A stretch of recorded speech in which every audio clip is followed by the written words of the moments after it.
Hello, everybody. It's great to see you here again today. Welcome to the Goldster Inside Story. And I can see some new names as well, which is great. And welcome to all our regulars too.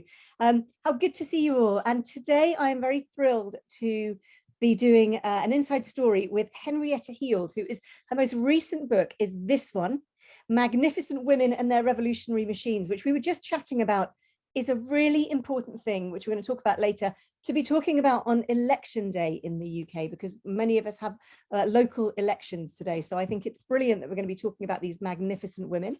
So welcome, Henrietta, and thank you for coming on to Goldster. And yes, we're going to talk about all your books today. So tell us how you started your career, because I know that you didn't begin as a writer, did you? You started on the other side of the fence in publishing. So how did that happen? Well, thank you, first of all, Lucinda, for having me on, and it's lovely to be here. Well, I always wanted to be a writer, but, you know, from as long as I can remember, but of course, I also had to earn a living. And as we know, it's actually, oh yes, very few writers actually manage to earn a living. And so I went into, cut a long story short, having done an English degree at Durham University, I went into book publishing, became an editor. And it was actually a very exciting time because there was, it was in the olden days of book publishing, when there were lots of little firms all around Bloomsbury, and they each had their own character and their own characters. So it was, I worked for Michael Joseph Hutchinson and Michael Joseph, and they were just dynamic companies. And unfortunately, most of them have now been, well, they're still dynamic, I'm sure, but they've been swallowed up by much larger conglomerates. So yeah, seems to happen so much, doesn't it? All the independent ones just get swallowed up by the great big names, and it's great if they get the kind of publicity and marketing they deserve, but I think quite often that it's lost that kind of individual independent feel. Well, that's certainly true, and the thing is that the editor and the author used to have such a close relationship. When there's small companies, that was possible. So it was very easy from quite an early age. You know, when I was quite young, I was sort of working with really quite interesting authors. Yes. So, you know, that I think now is just in a big company where there's so much turnover of books all the time. It's actually quite hard to establish that relationship. Yes, no, I agree. I think it has changed a great deal in that way. Now, I believe that in this time you had a connection with Anthony Blunt. Is this right? Tell us well, about I wouldn't say a direct connection, but Anthony Blunt, for people who don't know, was actually for many years he was sort of a top knob in the art establishment, and he became keeper of the Queen's pictures. But he was exposed as a Soviet spy, and he was exposed as one of the Cambridge gang of Burgess and Maclean and the rest of them. He was the fourth man, but nobody knew this until the publication of a book called The Climate of Treason by Andrew Boyle.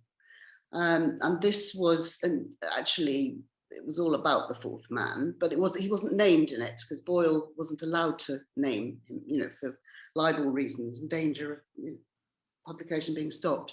And it was the first job, I just joined the company, I just joined Hutchinson when this happened. The book was published on a Monday, and the following day, Margaret Thatcher stood up in the House of Commons and named Blunt as the fourth man. And this was a kind of complete scandal because, you know, that he, as I say, he'd been a top echelons of British society. And so what happened was that the publishing company was completely besieged by people because they had to, first of all, they virtually had to reprint the book instantly because they hadn't named him, so they named it instantly. But there were sort of journalists hammering on the door, there were television cameras, all the editors and the chief honchos were being interviewed. Yeah. And so it was just incredibly exciting. That book eventually published I think it was reprinted 5 times in a month. So this was my first experience of book publishing, and I'd done the most menial things with this book. I'd been sort of editing proof marks, putting proof marks in the book or something, but I've actually had my hands on this incredibly exciting book. So I got completely the wrong impression of book publishing. It was far too exciting, you know. And were things never that exciting again? No, exactly. In some ways, it's proved true. It was very strange, but of course, it's been wonderful in other ways, but not. And do you think it was a very good background for becoming an author, working in publishing first? Oh, undoubtedly, absolutely, because you work so closely with the writer that, and you realise just how much has gone into the creation of a book. Quite honestly, I mean, if you have criticisms to make, you have to do it with the absolute, extreme diplomacy, because I think the whole thing, and an editor-author relationship, the editor has to establish the confidence. I mean, of the author, and make sure the author has absolute confidence. In which case, you have to be polite as you can in your criticism, while trying to guide in the right direction. But you learn a lot about the whole process of creating a book. As an editor, of course, you do. And tell us about some of the other ones you worked on, because am I right, you worked on a Falklands War? Yes. Well, that was another exciting one, actually, because it was one that came out it came out it was 1982, which is when the Falklands War happened. And I think it was finished in June, the war. And the book came out that autumn. I think it was October or November. So it was a quite remarkable achievement. It was a collaboration between two top journalists, Max Hastings and Simon Jenkins.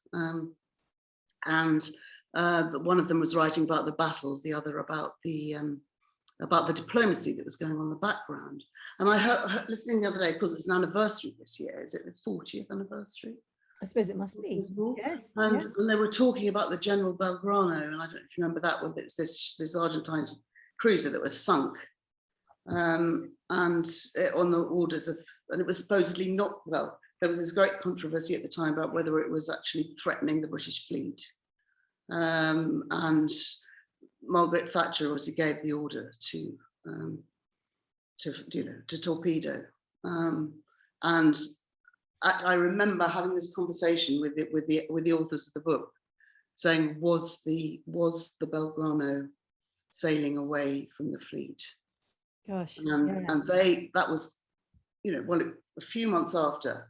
I mean, it actually took several inquiries for it actually to come out and be publicly acknowledged that the ship was sailing back to port when it was torpedoed. Wow. So it absolutely did not pose a threat. But I mean, what was so exciting there was to be on the kind of literally on the forefront of news. I mean, like being a journalist rather than working in publishing at that moment. Well, actually, that's an interesting point, because I really thought about going into journalism, because I've always been fascinated by current affairs and politics and so on, and so I've always wanted to really be, but in fact it was a bit of a toss-up at the time, and I think publishing was rather easier to get into at the time. So yes. So tell us how you then got into being a writer yourself. I mean, when did you think, right, this is it, I'm going to be an author and I'm going to do my own writing? How did that happen? Well, it wasn't a decision I made at all. I mean, I feel my subjects have come to me. I've chosen me. I've heard other people say that, other kind of creative people say that. I think Maggie Hamling said it about her sculptures, how the ideas came to her, that she didn't sort of set out. And this certainly happened with William Armstrong. Tell us who William Armstrong was and what made you want to write about him. How did he come to you? How did he say, tell my story? Right. Well, I'm going to show you a picture of him first. Brilliant. My book, William Armstrong, Magician of the North. He was, that was a painting, that was a portrait that was made of him by James Ramsay when he was made a Fellow of the Royal Society at the age of 35. And what the strange contraption in the background is what was known as his hydroelectric machine. And as you can see from his clothes, I mean, this was actually in the 1830s, 1835. And Armstrong was completely untutored. He didn't really have much of an education at all. He was born and raised in Newcastle upon Tyne. 1810 he was born, And but from the cradle, had a passion for engineering. So he was an engineer, a scientist, a inventor. He became a great industrialist. He actually ended up employing on the time 25,000 people. And he came from nothing really. But it was all through his own ingenuity. And this is what I learned. I mean, he's the exact contemporary of Brunel, but everybody knows Brunel. Unfortunately, only the privileged few know about Armstrong. They are growing, the numbers are growing, but on the whole, he just isn't a name. It isn't a household name. So how did you discover him? How did you first see the portrait, or did you hear his name somewhere? How did you know that you wanted to? Oh, well, first of all, he built Cragside in Northumberland, which is the first house in the world to be lit by hydroelectricity. I mean, it's a fascinating place, and it's now one of the flagship properties of the National Trust in the north of England, the whole north of England, one of their most visited properties. It's a fabulous place. I had been there, so I'd got some idea of his own inventions, because I mean, as I said, it was the first house to be lit by hydroelectricity, and he created that. He'd actually dammed the rivers to create lakes, to create falls of water, which would drive machinery, which would power the electricity in the house. And his other great passion was hydraulics, hydraulic machinery. So he built a hydraulic crane. So he'd done all this stuff. So I knew about him. I'd met him before, if you like, I mean, in my mind. But my main discovery, because Cragside is in the middle of Northumberland, near Rothbury, Newcastle upon Tyne, which is where he was based for most of his life, was my daughter went to university there. Oh, right. I'd been in Durham, actually, which is only just down the road. So I'd kind of discovered the northeast of England when I was quite young. And then I came back when my daughter was in the northeast. And to me, it's a complete revelation. And for people who don't know northeast England, I recommend you go there instantly, because it's such an undiscovered treasure trove. In terms of, if you come from the south, as I did, and you don't realise these things, that of course the coastline is spectacular. There's castles wherever you look, and you've got Durham Cathedral, which is one of the most spectacular buildings in Europe, and it's so it's got history. I mean, everybody came there, from the Romans. When the Romans got here, they went immediately to the northeast of England, built Hadrian's Wall. They had the Normans, of course, who built the great cathedrals, Vikings in between, and so it went on and on and on. And so Armstrong was kind of continuing that great building project idea. He was. And tell us about his hydroelectricity. I mean, how suitable is that for today to be talking about that? And yet, why has it taken so long for us to get this idea? So tell us about him and what people thought at the time. Did they think he was crazy? Did they think it was a good idea? Why did it not take off in quite the same way as you might imagine it would have done? They all thought, of course, like any inventor, any groundbreaker, they think they're crazy. I mean, of course, he was thought of as a madman. And they also, well, of course, magician. You see, Magician of the North is my book's title. Yeah. And they also thought of him as a magician, because he obviously worked wonders. He was quite a showman, actually. Although he wasn't a flamboyant character at all, he was a showman. So he put on demonstrations. He'd done all these experiments in the background. And when he had sparks flying from his fingertips. He managed to sort of generate electricity in such a way that foot-long spark. I mean, it's so dangerous. But of course, that everybody loved it. I mean, it was like he was putting on a performance. So they were very interested in him, and he clearly was. I mean, he was recognised. I mean, I do have to also say that he was the inventor of modern artillery, and one of his things was guns, which of course is controversial, but at the time, and he always said, "I am an inventor. We are engineers.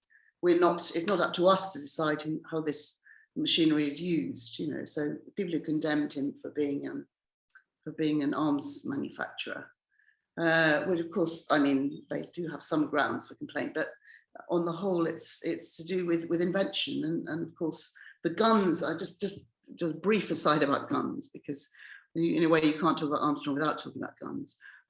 When he came along, and this is the time of the Crimean War, 1850, we hadn't updated our artillery since the Napoleonic Wars, so like 40 years, 50 years. We still had cannon, smoothbore cannon. So it's basically those huge lumbering machines with great big cannonballs. And in the Crimea, which is full of mud, they couldn't drag these things. They had to get horses and men and everything to drag these guns. I mean, it was hopeless.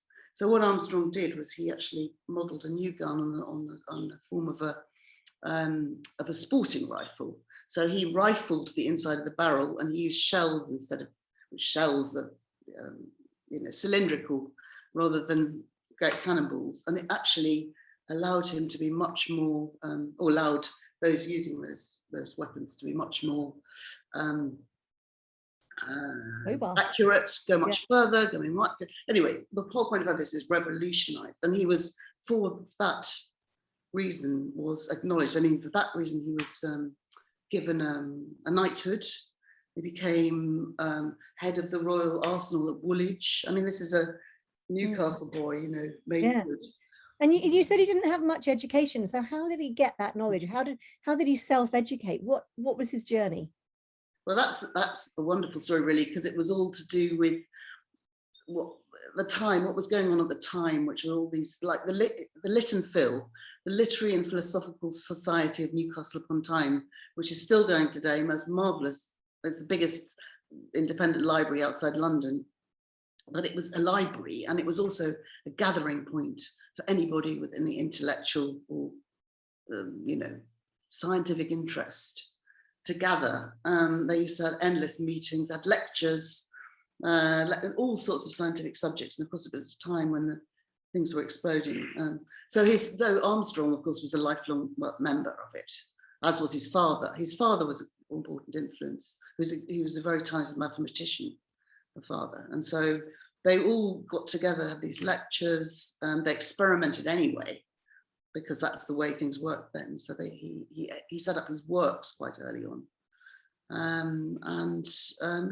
He learned through that. He learned through other people, through reading, through experimentation. And brilliant. I'm so intrigued by these Victorians, and I mean, I'm a huge fan, as you possibly know, of Brunel, but as you say, he's the one that everybody knows, because I grew up near Bristol. So when I was little, that's, Brunel is the person you hear about. But all these incredible inventors, the pioneers, the scientists, the medics, it was an incredible age, wasn't it? For just new ideas. And these people just seemed, with, as you say, not often didn't have that much education, but they became self-taught and so inquiring and really looking around them to see what they could change. I find it so intriguing for that. So as far as I know, you don't have a background in engineering yourself. No, I don't. You've become an engineering kind of, this is about engineers as well. Yes, so you've got the two. How did that come about, do you think? Did this grow out of William Armstrong? Did you hear about these women?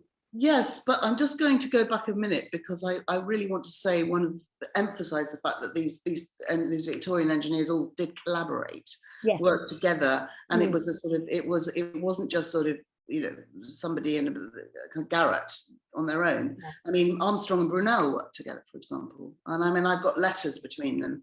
Because Brunel was very interested in guns, actually, and Armstrong said to him, come up to Newcastle and come to Jesmond and all the Northumberland moors, and we'll go and have a shoot. We'll shoot. I'll show you my gun and how it works.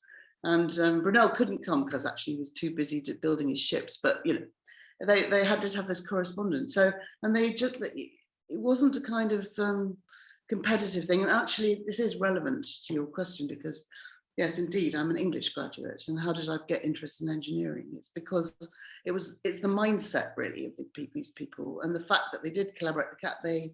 They were full of inquiry and interest in what was happening, and the world was opening up, and there was never any question of a sort of division between arts and sciences.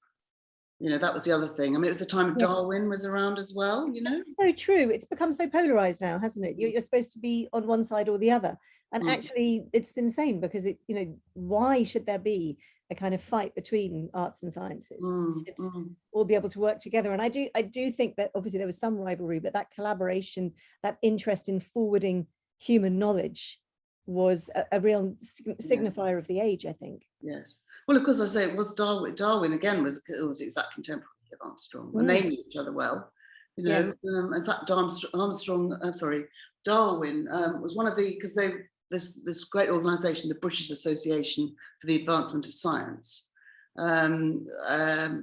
Armstrong gave his great speech as president in 1863, in which he's an absolutely staggeringly wonderful speech about the Industrial Revolution, what had led up to the Industrial Revolution, where we were, where they were today, and what was going to happen in the future. And in fact, one of the things he did was predict the extinction of coal. Right.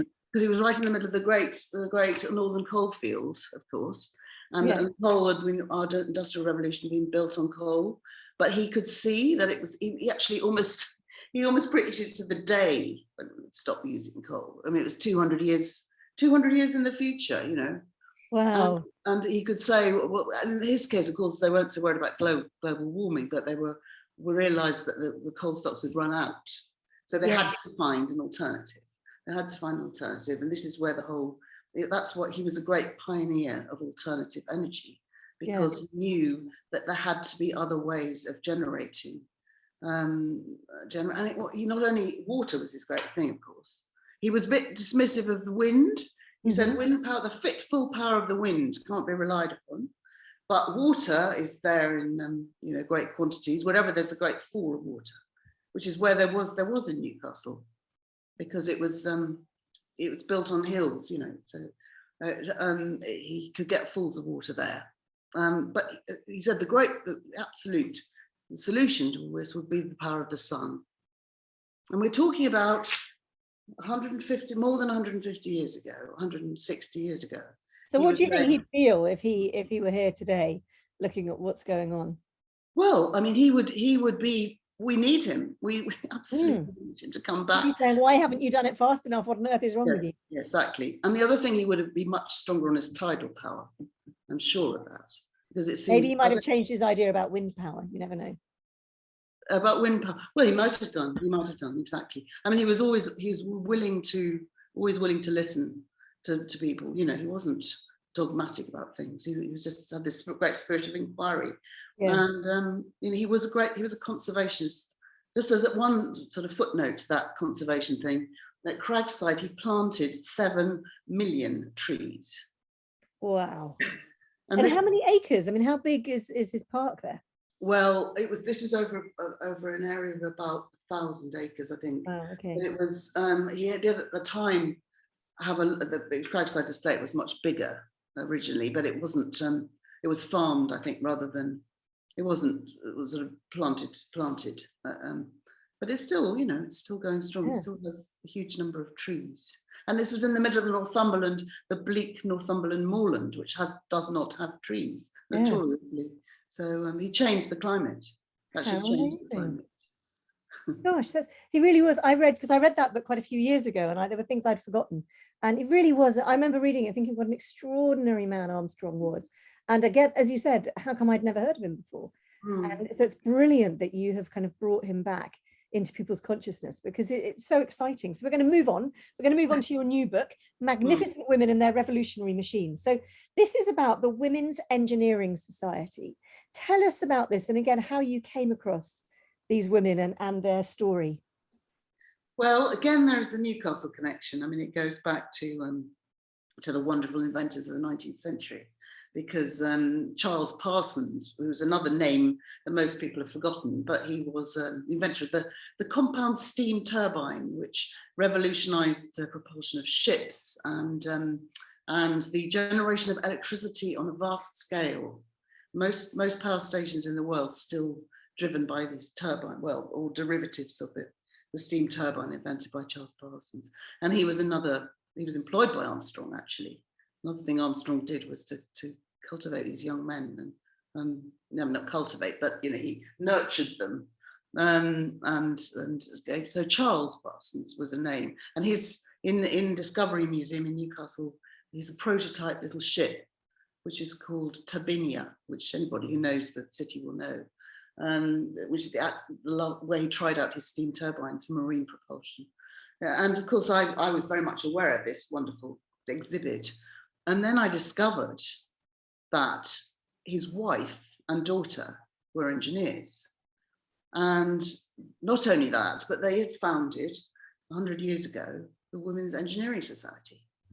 And so unfortunately, Rachel came to a grisly end, which I won't go into just now, I might do it later on, but it suddenly intrigued me. I mean, who were these people? Why didn't we know anything about them?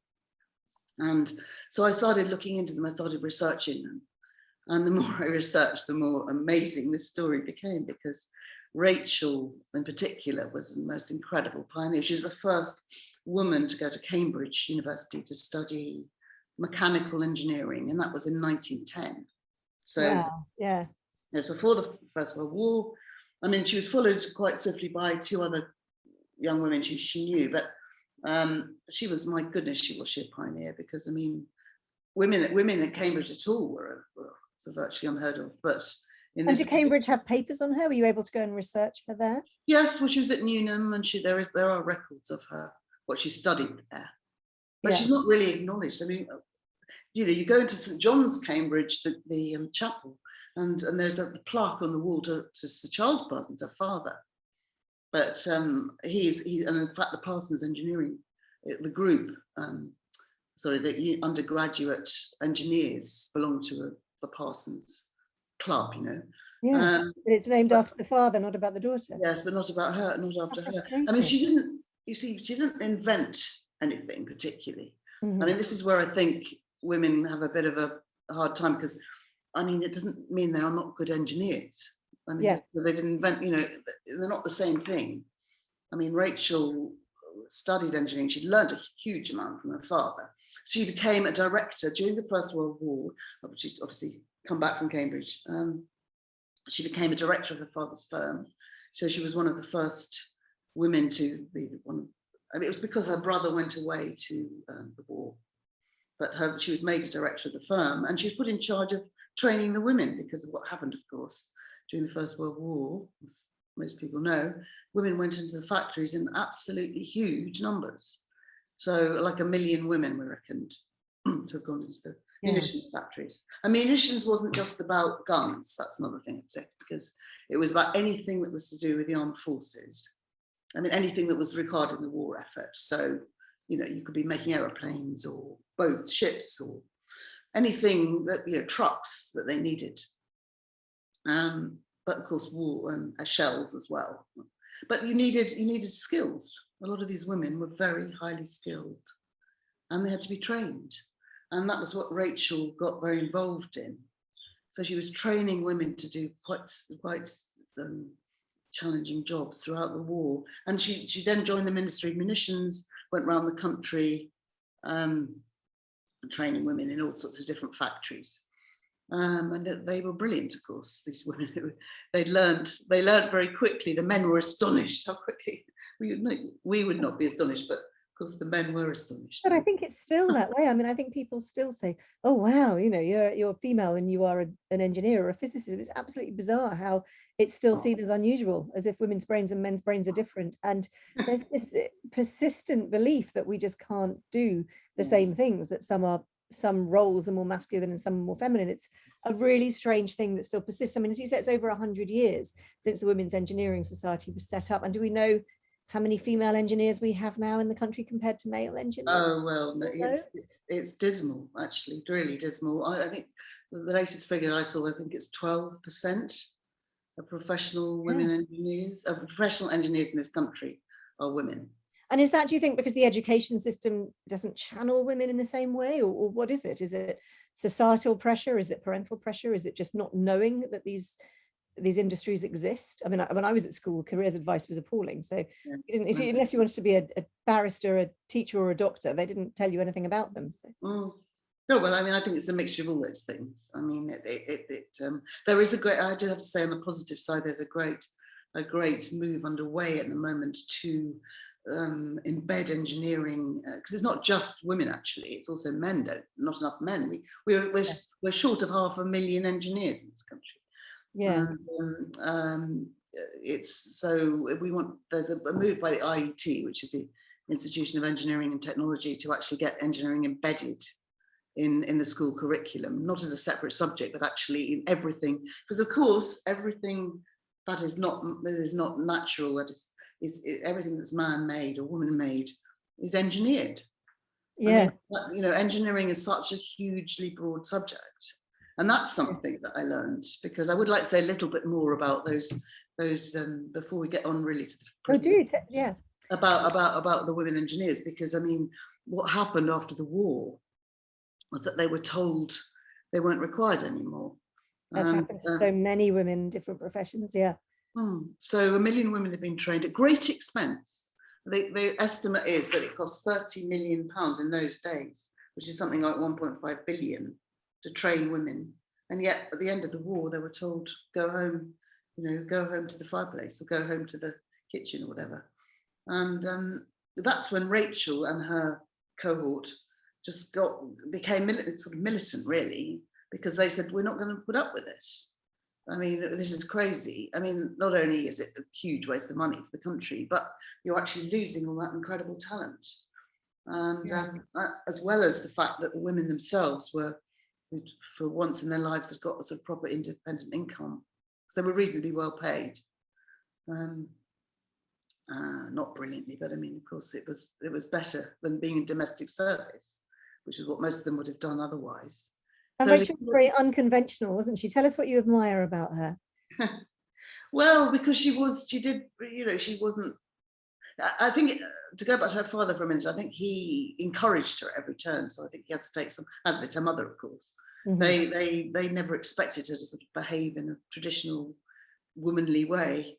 I mean, they were delighted that she went to university, and she became director of the firm and so on. And so she grew up with this idea that she was not, being a woman was not a disadvantage in any way. And so when she met prejudice, if you like, or, she couldn't be having anything to do with it. I mean, she said, I'm going to go ahead and, she wrote wonderful articles in magazines saying there's absolutely no reason why women shouldn't be taken on as full-time engineers, and this will give them an independent income, and of course they lived away from home for the first time, all those kind of things.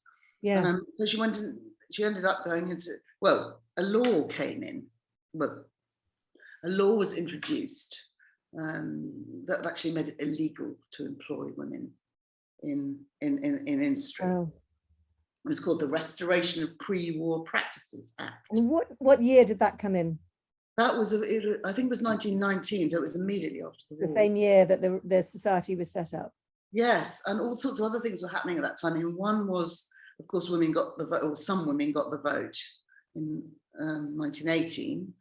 There was another law, which was the removal of sex discrimination in certain professions, like the law and medicine and one or two other things. So, and civil service. So women were actually allowed to be employed in those, allowed to be employed. It was a thing. And there were certain professions where you could be employed unless you decided to get married, in which case you were not allowed to work there anymore. I think the civil service was one of them, wasn't it? Like teaching, and it just incredible. So you had to choose between having a career and being married, and absolutely bizarre, but that was seen as very unwomanly to try and do both. Yes. Well, it was just regarded as impossible. You couldn't do both. And the civil service, I think the marriage bar, as it was called, went on something like 1940s, I think it was. Possibly after the war, I'm not sure exactly the date, but the marriage bar persisted in the civil service. It's really incredible, and I don't know if anybody listening here remembers any of that or had parents who were kind of subject to that, but to me it just seems extraordinary, and it was put up with for so much time. And yet I think now I see we're happening you can see it happening in various parts of the world where this inequality still persists. And what do you think is about today? I mean, do you think we've got a problem today? Do you think things are going forwards or backwards? Oh, I think that well, they've come to a grinding halt, shall we say. Yeah. I mean, I actually go back to my women in the 1920s, think they were great feminist pioneers, because when they said, we're not going to put up with this, and we're going to fight this law, and we're going to set up an organisation which will allow women to join. We'll campaign on two fronts. One's employment. We will determine that they should be employed, but also they should be educated. And they should have equal pay. That was the other thing. Can you believe it? In 1919, they were fighting. Still not happening today. And eventually, they did actually set up a woman-only engineering company at one point, which called Atlanta Limited. Went on for about 10 years. And so they were pioneering all this stuff. And one thing they did, and I have to mention Caroline Hazlitt, who was one of the great organisers, because I think organisation is very important. And she realised that she had to get women into all the onto all the engineering institutes, because of course there weren't any at all. Yeah. By the time she finished by the 1940s, she got women into every single engineering, and of which there are very many, you know, civil engineers, mechanical engineers, etc. Which is an amazing ambition, and what a change to actually just start that. If we just get one woman on each board, how that must have changed everything. That's an incredible campaign to have begun. And so I know that you've got an ambition for Magnificent Women. Do you want to tell us what that is? Well, I think, I mean, what I haven't really had a chance to tell you all about is all the individuals involved. Yes. Because they are so strong, you know, they're so wonderful. I just mentioned Rachel and Caroline, but I mean, there were all sorts of, there's Laura Annie Wilson, who started off as a mill worker and then ended up running her own engineering business. I mean, she was a mill worker at the age of 10. I say, child, you know, lived extreme poverty, and then came up. There was Dorothy Pullinger, who invented a car, especially for women. She, you know, designed it in a certain way that was good for women drivers. There were all sorts of crazy people who worked in electricity. Electricity was a great thing for women, you know, but it was actually seen as a passport to freedom from the home, domestic drudgery, because you get electricity, or you get vacuum cleaners and ovens and irons and electricity. You know, this in the 1930s was just fantastic. So what I hope and I think would be wonderful will be to have a dramatization of this story, on a television dramatization. Yeah. Not just a documentary, because it's not just, they weren't just doing wordy things. They were all feisty characters who really, you know, made a difference, and had to really put up with all sorts of burdens and obstacles. I mean, they had to overcome all sorts of obstacles, and of course there was a lot of friction on the way. And at one stage there was a huge falling out amongst all these women, and some of them had to, because they had to, often they did have to choose between marriage and and careers, because they couldn't have worked in those jobs and be married. No. So that wasn't just the law, that was just a fact, because men wouldn't put up with it, basically. Yeah. I think that's great. Well, I do hope you get to have them, you know, seen on screen, and maybe a podcast as well with each episode about each different woman, because there's some really interesting stories in this book. So do have a look at this, Magnificent Women and Their Revolutionary Machines, which is such a great title, though I keep singing, of course, in my head, those magnificent men and their flying machines, and I keep trying to change it to Magnificent Women, because but it's so fascinating. Can I just say about the revolutionary, because I mean, it sounds as though it's just the mechanical objects, which is not what it's meant to be. I mean, what I mean by revolutionary machines is that they did actually get together and work together to bring about a revolution. And I just think that has to be remembered about them, because they made so many advances. Of course, they didn't succeed in everything, but they laid the ground, and I believe that they laid the groundwork for, or did the groundwork for, the legislation that came in the 1970s, which was the Equal Pay Act and the Sex Discrimination Act. And it took all that time for that to start to come in. Yes, and we haven't come to the end, you know. I mean, we have come to, well, nothing much has happened, and there has been the Equalities Act, as it's been pointed out to me, but I think, you know, we need more concrete legislation for women's position, you know, to ensure better working conditions for women, and better conditions in politics. Because also the other thing is I haven't said is that Rachel attempted to go into politics. I mean, she when there were only 2 women MPs in the 1920s, I mean, she actually stood for Parliament. She got on the London County Council, but she didn't get into Parliament, not surprisingly. But I think we have to work through those channels in order to make a real difference today. Yes. I know I'm reverting back, but there's sort of so many things I want to say. Well, I've just put a link, as someone's asked about the link. I've just put a link to both the books we've talked about, Magnificent Women and Their Revolutionary Machines, and to William Armstrong, Magician of the North, into the chat. Now, going back to Armstrong, we've got a couple of comments in the chat. One says that, is it right that Armstrong and his wife were altruists helping their local community? Oh, yes, they were. They were philanthropists in the first order. He was a principal founder of Newcastle University. I mean, they set up as the College of Science. I mean, I say he had no education himself, but he recognized the value of education. I think people who don't have an education themselves are often the ones who recognize the value, because if they've been denied it, they understand how important it is. Yeah.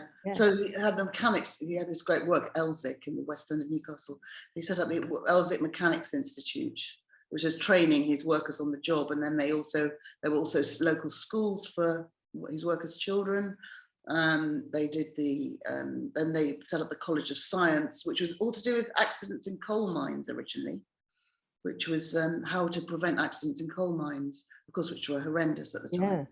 And they trained that, and then they came together with the Lytton Phil, which I mentioned earlier, which Armstrong was president of, and they formed the College of Science, which, to cut a long story short, has evolved eventually into Newcastle University, which is of course one of the leading universities in the world, and especially in the sort of scientific engineering front. So he was one of the main founders of that.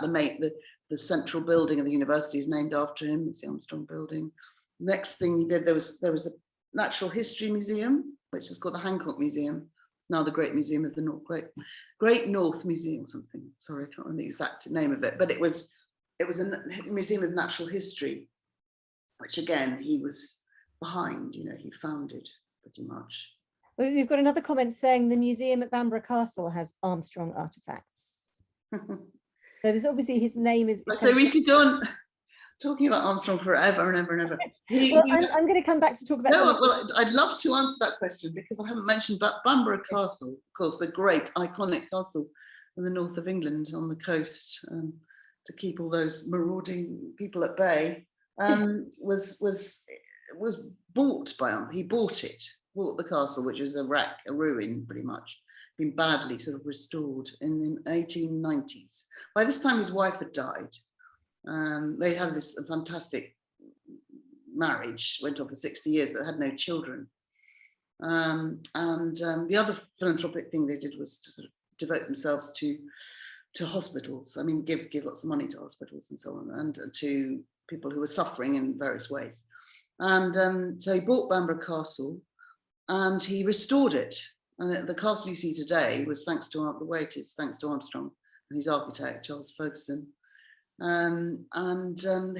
did it in honor. I mean, I believe, I don't actually have documentary evidence, but I know that he discussed it with his wife, and I believe he wanted to convert it into an old people's home, Bamborough Castle. People who had seen better days or something, who'd fallen on hard times. And of course, it never did quite become that for various reasons, but he did save it, from being a sort of ruin. I mean, the other castles along the Northumberland coast are ruins, like Dunstanburgh, and so he restored Bamborough. So that's why there are artifacts attached, but I hope there are lots of them. Good. I'm going to come back in a minute and I'm going to ask you about your other books, which are a little bit different, but I'm just going to tell everyone what's coming up on the book club. So tomorrow, Humphrey is back and he is talking to Ireland's best known cook and cookery author, who's presented 9 series of her cookery program on television. Her name is Darina Allen. So do join Humphrey for that. Her latest bestseller is How to Cook, the 100 Essential Recipes Everyone Should Know, and the Forgotten Skills of Cooking, 700 recipes showing you why the time-honored ways are the best. And then Humphrey's back again next Thursday with Helen McGinn. She's written a book called The Knackered Mother's Wine Club, she also has an award-winning blog and a best-selling wine book. And they're going to be talking about wine. So he's got a bit of a culinary thing going on at the moment. And then I am back next Friday with Sarita Domingo, who is a romantic fiction writer. She's also an editor. She works in publishing still.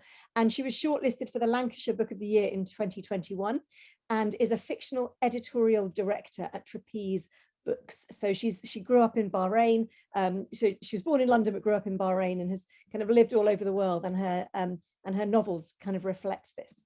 And then coming up after that, the week after, Thursday the 19th, I just have to tell you that I'm very excited that I will be interviewing Brian Patten, one of the Liverpool poets, who is just amazing. If you know Roger McGuff from the radio, Brian Patten and Adrian Henry, sadly no longer alive, were the three most important Liverpool poets who were just kind of incredible. They were the literary equivalent of the Beatles. And I think I know he's got so many great stories to tell. So that's going to be really good. One other thing to say to you, don't all go yet, because it's not finished, by the way, is that we're thinking of changing the format for a little bit. And that means that in future, we're thinking of, and I'd love to know your opinions on this, that we will stop the recording a bit earlier. And we will start asking you if you want to unmute yourselves and talk to the authors personally. So that's something that we're considering in book club at the moment. As you know, we love to have your ideas about what you would like to see. And also just to say that coming up on PPG, our sister show, next Tuesday, I'm going to be interviewing Sarah Hope, who is the founder of a charity called Elizabeth's Legacy of Hope, named in honor of her mother, Elizabeth, who was killed in a tragic accident, which also left Sarah's daughter as an amputee. And she has fought for the rights of amputee children all around the world. She's also set up a helpline working with Transport for London for anybody affected by anything that's happened on the London Transport Network. Really interesting campaigner. She's just last week, I think, received her MBE from the Queen very belatedly because of various lockdowns. So she's going to be a really fascinating interviewee, and do bring your tissues for that, because I think I'll probably cry in that one. That's on Tuesday at midday. Now, to come back to Henrietta, I want you to tell us, you've done some other really interesting books. So I'm going to put this one actually in the chat. It's called Blue and White. Tell us about Blue and White and what it's about. Well, it's Blue and White at Home, it's called. Oh, so Blue and White at Home, sorry. It's going to be published in a couple of months' time, actually. It's just in the pipeline. But it's as latest. I've also written a number of books about interior design. It's not kind of technical in any way, but more writing the stories of people often who've bought old properties at various places, the south of France, or I don't know, rural England somewhere, or America, whatever, and have done up the houses and turned them into something special. And this particular one is all about decorating, doing that sort of thing, but decorating with blue and white in all its possible manifestations, from ceramics to fabrics to paint to and so on. And it was a great joy to do. I mean, these are books that beautifully illustrated books by Ryland Peters and Small, which is a company I used to work for. Before I became sort of full-time writer, I was working for this company, and they do produce. They have a fabulous photo library, and we use these marvelous. I suppose we used to call them coffee table books in the old days, but I think that actually they're sort of not so. They're more serious than that. They're more helpful than that, because they actually give people ideas by inspiring. What I do is interview the owners quite often, just and then write little features on, I don't know, the cooking of the region, or the, something related to the house anyway in its history. You've done one as well, a V.A. Bell, The Elegant Art of Living in the French Style. Tell us about that one. Well, it's based entirely in France, that one, and it's La Vie Belle. It's divided regionally, so whether if it's Provence, it's all these wonderful old cottages made of old stone, and the kind of colours you can use there because of the light, the things you might grow in your garden. I mean, there is a sort of outdoor living kind of sections. And it's just really the evocation of living in France. And so what I say might do features on the food, kind of, or the wine. Wine, obviously the Burgundy region might have a lot about wine, or champagne as one of the features. So they've got really sumptuous images, haven't they, to kind of inspire people, a bit like watching one of those programs on TV that makes you think, oh, I want to change my home. The one I particularly like, which I don't have here to show you unfortunately, is Coastal Living, which I thought was just really, really beautiful and very inspiring. I've just put the link into that. The idea that, I mean, so many of us just wish we could live by a beautiful ocean, and just to look at the pictures is just cheering to see, you know, just how these gorgeous homes. Yes, I know it's all a sort of fantasy land, but you know, one always hopes that one day it might be possible to live in one of these places. But yes, of course, the coast is a great place of great interest to me, especially the British coastline, because once upon a time I worked for Reader's Digest books, and who one of their great strengths was doing books on the countryside.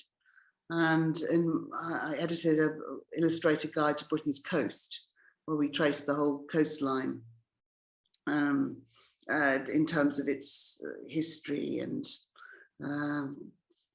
geographical qualities and walking and all sorts of things to do. And that was a great joy. And I actually learned, I mean, we could also have our own original photography and maps. And so it was Reader's Digest did things properly, you know. They don't publish anymore, not books anymore. But it was a great period, and for me, I felt I learned about the whole coastline of Britain without actually having to visit many places. And you've also, before we finish, I just want to ask you, you've also got another kind of campaign going with Armstrong, haven't you? So what is the thing that you're working on at the moment?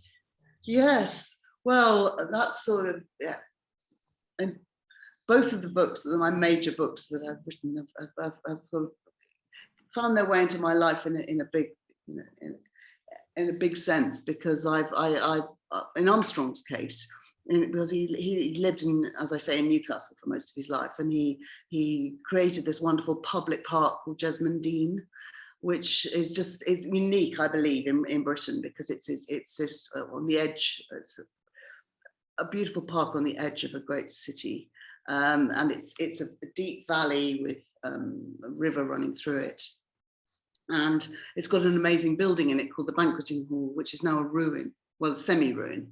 I mean, it's what they call, the roof was taken off by the council in the 1970s.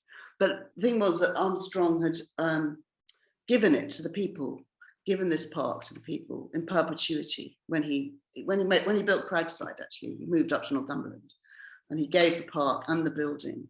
And I'm very much involved in a campaign to restore and regenerate the building for everybody's good, you know, not as a sort of any kind of commercial venture, but as a place that he wanted it to be, which is a place of artistic creativity and a place of for education. Brilliant. And also, obviously, engineering would come into it. Yeah. But, well, good luck with that. That sounds fantastic.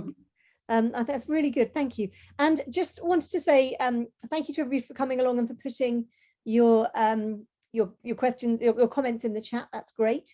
Thank you. And thank you, Henrietta, for coming along. It's been really good to see you here, and good luck with Magnificent Women and with Armstrong and all the other things that you're working on at the moment. Thank you, everybody, for coming along, and do come back tomorrow for Humphrey talking about Irish cookery. It's really going to make you hungry, I promise. Take care, everybody, and we'll see you soon, and I will see you next Friday. Thanks for your comments. Fascinating session. Many thanks. Good. I'm glad you enjoyed it all. Take care, everybody, and we'll speak to you soon. Bye. And Henrietta and I will turn off our videos now.